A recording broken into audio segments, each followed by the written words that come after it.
యోధా దేశంలో బెత్లెహేమ్ అనేటువంటి ప్రాంతంలో భయంకరమైనటువంటి కరువు వచ్చింది. ఆ భయంకరమైనటువంటి కరువు రావడం ద్వారా బెత్లెహేమును వదిలేసి మోయాబు అనేటువంటి దేశానికి ఈరోజు ఒక కుటుంబం వెళ్ళిపోయింది. బెత్లెహేము అంటే రొట్టెల ఇల్లు. ఈ బెత్లెహేము నుంచి ఎక్కడ వెళ్ళారంటే మోయాబు దేశానికి వెళ్ళారు. ఈ మోయాబు దేశం ఎలాంటిదో తెలుసా? శాపగ్రస్తమైనటువంటి దేశం, సమృద్ధికరమైనటువంటి దేశం నుంచి, పరిశుద్ధత కలిగినటువంటి దేశం నుంచే ఎక్కడికి వెళ్ళారంటే ఈరోజు ఒక కుటుంబమే శాపగ్రస్తమైనటువంటి మోయాబు దేశానికి వెళ్ళిపోయారు.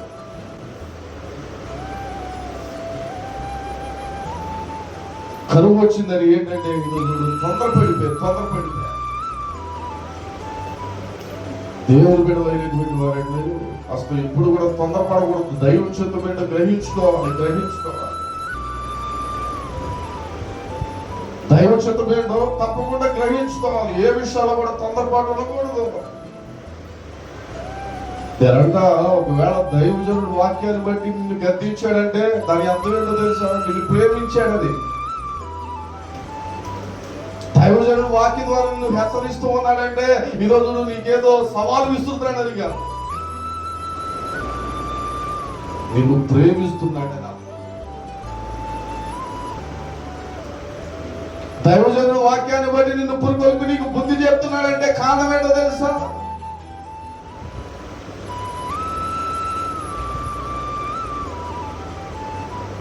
ఎందుకు నేను ఈ మాటలు జ్ఞాపకం చేస్తున్నానంటే సమృద్ధికరమైన దేశం నుంచి విడిచి ఎక్కడికి వెళ్ళారట? శాపగ్రస్తమైనటువంటి దేశానికి వెళ్ళిపోయారు. ఈ దినాలలో ఇదే జరుగుతుంది. దైవ సన్నిధిలో కూడా సమృద్ధికరమైనటువంటి దైవ సన్నిధిలో ఉండవలసినటువంటి దేవుని బిడ్డల హెచ్చరికలను బట్టి లేదా దేవుని మాటలను బట్టి ఏం చేస్తూ ఉన్నారంటే ఇదిగో హెచ్చరికలు బట్టి ఇదిగో నన్నే నా జీవితంలోనే ఇదిగో చూడు జరుగుతున్న బట్టి నన్నే పదే ఇది చూడు పురికొల్పి ఎత్తు చూస్తున్నాడని ఏం చేస్తున్నారంటే సమృద్ధికరమైన దైవ సన్నిధిలో వచ్చి మరలా ఇదో చూడు మోయాబు అనేటువంటి శాపగ్రస్తమైన దేశం ఎలా ఉందో ఇదో చూడండి. మోయాబు అనేటువంటి శాపగ్రస్తమైన లోకంలో ఇదో చూడు వెళ్ళి మరలా ఇదిగో కలిసిపోతూ ఉన్నారు. దైవ సన్నిధి అంటే ఇదిగో సమృద్ధితో కూడినటువంటిది.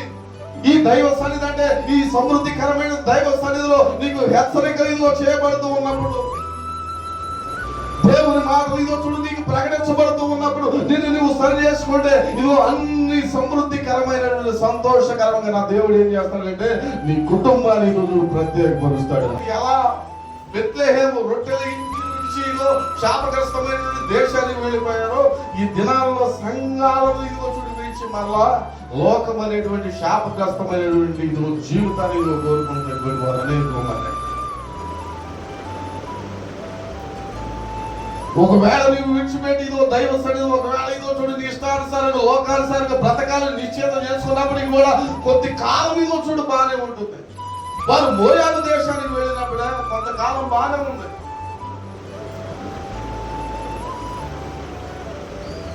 ఏ కుటుంబంతో అయితే ఈరోజు వెళ్ళిపోయారో మోయాబు దేశానికి, ఆ శాపగ్రస్తమైన దేశానికి కొద్ది కాలం నివసించిన తర్వాత ఈరోజు తన భర్తను కోల్పోయింది నయోమి.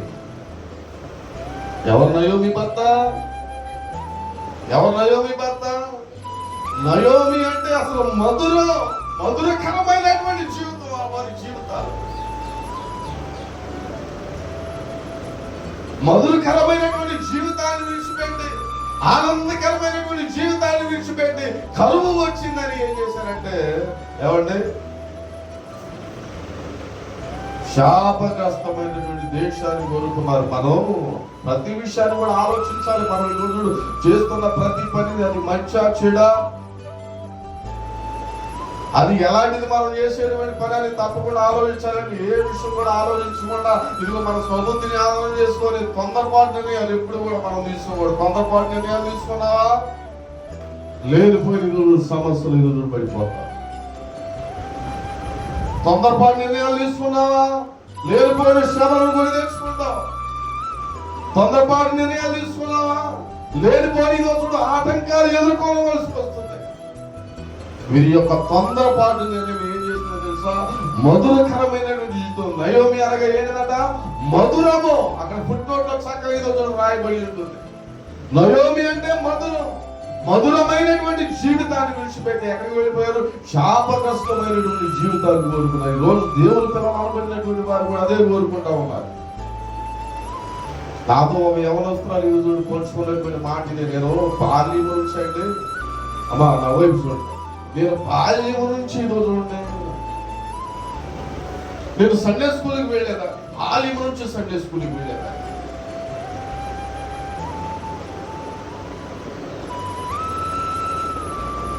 నా యవన ప్రాయం వరకు వచ్చే వరకు కూడా నేను దేవుని సన్నిధిని ఎప్పుడు కూడా నేను విడిచిపెట్టలా. మా అమ్మ కూడా అలాంటి భక్తే చేసింది. కానీ నా తొందరపాటు నిర్ణయాన్ని బట్టి ఇదిగో నేను ప్రేమించే వ్యక్తిని వివాహం చేసుకున్నాడు ద్వారా ఇదిగో దేవుని సహవాసానికి ఈరోజు నేను దూరం అయిపోయాను. ఎందుకంటే తొందరపాటు నిర్ణయాల వల్ల దేవుని మీద నింద వేయడానికి కూడా ఏమాత్రం ఈరోజు సంకోచించాల. తొందరపాటు నిర్ణయాలు ఈరోజు ఏం చేస్తామండి అంటే మన జీవితాన్ని పాడు చేస్తూ ఉంటాయి. తొందరపాటు నిర్ణయాల వల్ల ఈరోజు అనేకమైన శ్రమలు ఎదుర్కోవాలి. తొందరపాటు నిర్ణయాల వల్ల ఈరోజు అనేకమైన ఇబ్బందులు మనం ఎదుర్కోవాలి. వీరి యొక్క తొందరపాటు నిర్ణయమే కరువు వచ్చిందని ఏం చేశారు? ఎక్కడికి వెళ్ళిపోయారు? మోయాబు అనేటువంటి శాపగ్రస్తమైనటువంటి దేశానికి వారు వెళ్ళిపోయారు. అక్కడ వెళ్ళిన కొంతకాలానికే భర్త చనిపోయాడు. సరే, అక్కడ ఉన్నటువంటి భర్త చనిపోయాడు, తీవ్రమైన దుఃఖంలోకి వెళ్ళిపోయింది ఆవిడ. సరే, అక్కడ ఉన్నటువంటి తన కుమారులు ఏం చేశారంటే, శాపగ్రస్తమైన దేశమైనప్పటికీ కూడా తన కుమారుడు బహులోను కిలోని ఏం చేశారంటే అక్కడ ఉన్నటువంటి మోయాబు స్త్రీలను వివాహం చేసుకున్నారు. అమ్మా వింటారా? మోయాబు స్త్రీలను చేసుకున్నారు, వివాహం చేసుకున్నారు. వివాహం చేసుకున్న 10 సంవత్సరాలకే తన 2 కుమారులు కూడా మరణించారు. చూడండి, మధురకరమైనటువంటి జీవితం, మధురమైనటువంటి జీవితం ఎట్లా మారా అనుభవాల్లోకి వారు వెళ్ళిపోయారు. చేదైనటువంటి అనుభవాల్లోకి. దేనిని బట్టి అంటే ఇది ఒక తొందరపాటు నిర్ణయాన్ని బట్టి. దేవుని పిల్లల దైవ సంఘం ఇదిగో దేవుని మాటలు వింటున్నటువంటి దేవుని పిల్లలారా, ఇదిగో ఏ విషయాల్లో కూడా ఇదిగో తొందరపాటు నిర్ణయాలు.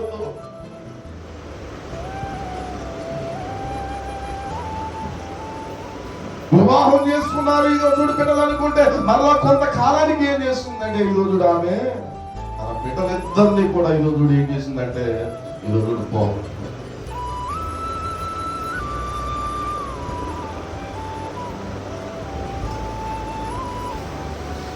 భర్త పోయాడు, బిడ్డలిద్దరు పోయాడు.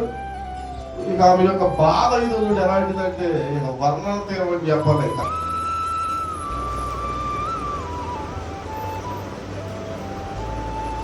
అప్పుడు ఈరోజు మరలా బెత్లెహేములో దేవుడు దర్శిస్తున్నాడని, అక్కడ మరలా ఈరోజు రొట్టెలు ఈరోజు సమృద్ధికరంగా దొరుకుతున్నాయని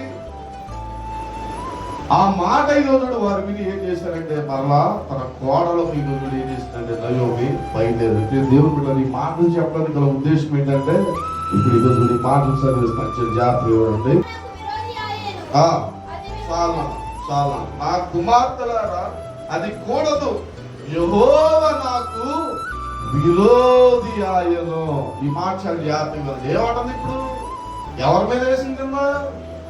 ఎవరి మీద వేసిందా? ఈ మాట ఈరోజు చెప్పడానికి గల ఉద్దేశం ఏంటంటే దేవుడు నన్ను ప్రేరేపించిన చూడు ఈ మాటలు కొన్ని మాటలు. మరొక మాట ఈరోజు చదువు చూడండి. మరొక మాట 20 వచ్చింది చదువుతాను. ఆమె సర్వశక్తుడు నాకు చాలా దుఃఖం కలుగు చేసింది కనుక నన్ను నయోమి అనక మారాలని. చాలా ఏం చేశాడంట? దేవుడు విరోధి అయిపోయాడంట. దేవుడు విరోధి అయిపోయాడంట. సర్వశక్తుడైనటువంటి దేవుడు అంట. ఇప్పుడు ఆమె జీవితంలో ఏం చేశాడంట? తోడు లేకుండా పోయాడు. అంటే ఇది చూడు, దేవుడు ఏమవుతాడు? విరోధి అవుతాడా?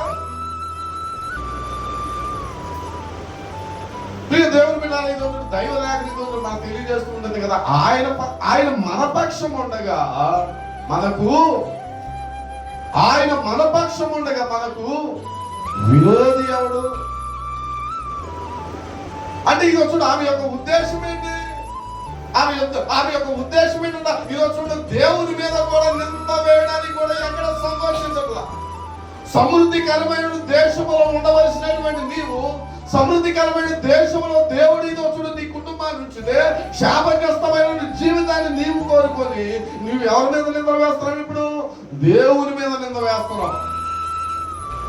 అంటే ఈరోజు చూడు దేవుడు ఏమైపోయాడంట? నాకు విరోధి అయిపోయాడు. ఈరోజు చూడు నన్ను ఏమనవద్దు నీవు. ఇదో చూడు నయోమి అనవద్దు, మధురం అనవద్దు, నన్ను ఏమనవు నీవు? మారాను. సర్వశక్తుడైన దేవుడే నాకేం చేశాడంట? ఏమంటున్నాడా? సర్వశక్తుడైనటువంటి దేవుడు నాకు చాలా దుఃఖం కలుగు చేశాడు కనుక నువ్వు నన్ను నయోమి అనవద్దు, నయోమి అనవద్దు. ఎవరితో చెప్తుంది? ఆ ఊరి ప్రజలతో చెప్తుంది. శాపగ్రస్తమైన జీవితాన్ని మరలా విడిచిపెట్టి ఇదో చూడు దేవుడు మరలా బెత్లెహేమును దర్శించాడని, సమృద్ధికరమైనటువంటి ఇదో చూడు రొట్టెలీలుగా మరలా మార్చాడని ఆ మాట విని ఇదో చూడు మరలా ఇదో చూడు బెత్లెహేము వెళ్తే ఆ ఊరి ప్రజలంతా ఇదో చూడు ఈమెను చూసి ఇదిగో ఈవిడ నయోమి కాదా? ఈవిడ అసలు ఇదో చూడు నయోమి పోలికలేదు, ఈమెలో సరిగ్గా ఆనవాళ్ళు దొరకలేదండి, ఈవిడ నయోమియే కదా అని అనుకుంటున్నారు ఆ ఊరి ప్రజలంతా. ఏ నయోమి, ఏంటి సంగతులు, ఎట్లా ఉన్నావు? నువ్వు వెళ్ళిపోయి ఇదో తొందరపాటు నిర్ణయం తీసుకోవాలి. మరలా నా దేవుడు ఇదో చూడు మన దేశాన్ని మన బెత్లెహేమును దర్శించా మరలా సమృద్ధికరంగా నింపాడమ్మా. నయోమి అంట ఊరి ప్రజలంతా. అప్పుడు నయోమి అంటుంది, నయోమి అని నన్ను పిలవద్దు, నా దేవుడు నాకు విరోధి అయిపోయాడు. సర్వశక్తుడైన దేవుడే నా జీవితం మీద చూడు దుఃఖాన్ని కలుగు చేశాడు కాబట్టి నాకు నయోమి అనవద్దు. నేను అంటారు ప్రియ దేవుడు వెళ్ళారా, ఈ మాట బట్టి నా దేవుడే, నేను ప్రకటిస్తున్నటువంటి నా దేవుడే మారా అనుభవాల్లోంచి మధురమైనటువంటి అనుభవాల్లోకి నడిపించే సర్వశక్తుడే గాని చూడండి మధురకరమైన అనుభవాల నుంచి చేదు అనుభవాలను నడిపించే దేవుడు నేను ప్రకటిస్తున్న దేవుడు కానే కాదు.